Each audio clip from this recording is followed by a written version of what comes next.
Why America has the world's most confirmed COVID-19 cases. Jeffrey Sachs is a professor and director of the Center for Sustainable Development at Columbia University. The opinions expressed in this commentary are those of the author. View more opinion articles on CNN. On Thursday, we hit a grim watershed. The U.S. overtook Italy and China as the country with the highest number of confirmed COVID-19 cases. This is a dire crisis and an extraordinary failure of President Donald Trump. Americans are suffering and dying because the Trump administration failed to act quickly and decisively to prevent the virus's spread. The U.S. has now seen about 1,195 deaths, and the number is rising rapidly. On Thursday, the U.S. saw an increase of more than 15,000 cases in one day, a shocking surge that can be explained by both the spread of the virus and increased testing after weeks of shortages, pushing the total number of confirmed cases over 82,000. China, in comparison, has reported 81,285 cases. There is a fundamental difference between China and the U.S.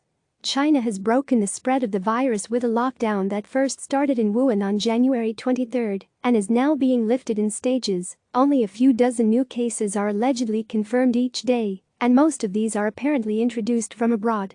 The U.S. has not broken the epidemic.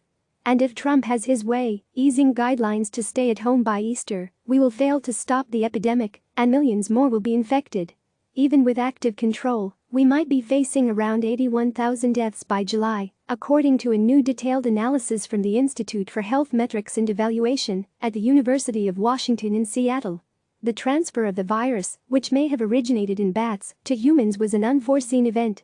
The response to that event has been determined by the policies of nations.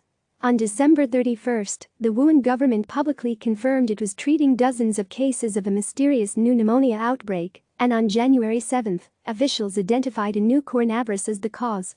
The first confirmed case was identified in Japan in mid-January, with South Korea, Taiwan, Singapore and the U.S. following suit within days. The East Asian countries went into action. Many had experienced the 2003 SARS outbreak and had public health teams on alert for new epidemics.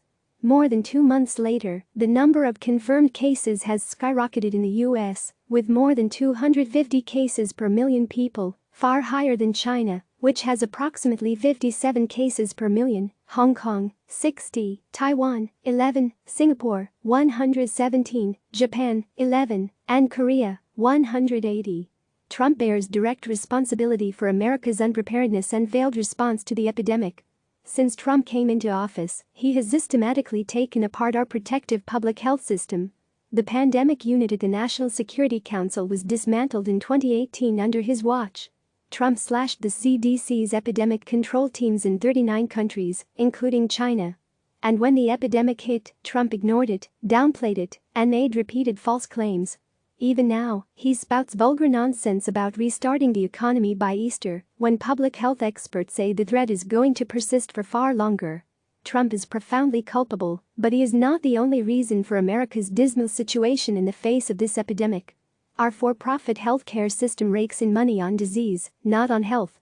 Instead, we have a system that works for the rich, instead of a public health system for all Americans that readily anticipates and controls new pathogens through testing, contact tracing, and quarantine. Americans across the country are fighting to stay alive, while Trump acts as if he is more intent on saving the economy. We can still try to control the virus as the East Asian countries are doing. We need decisive action across states and cities.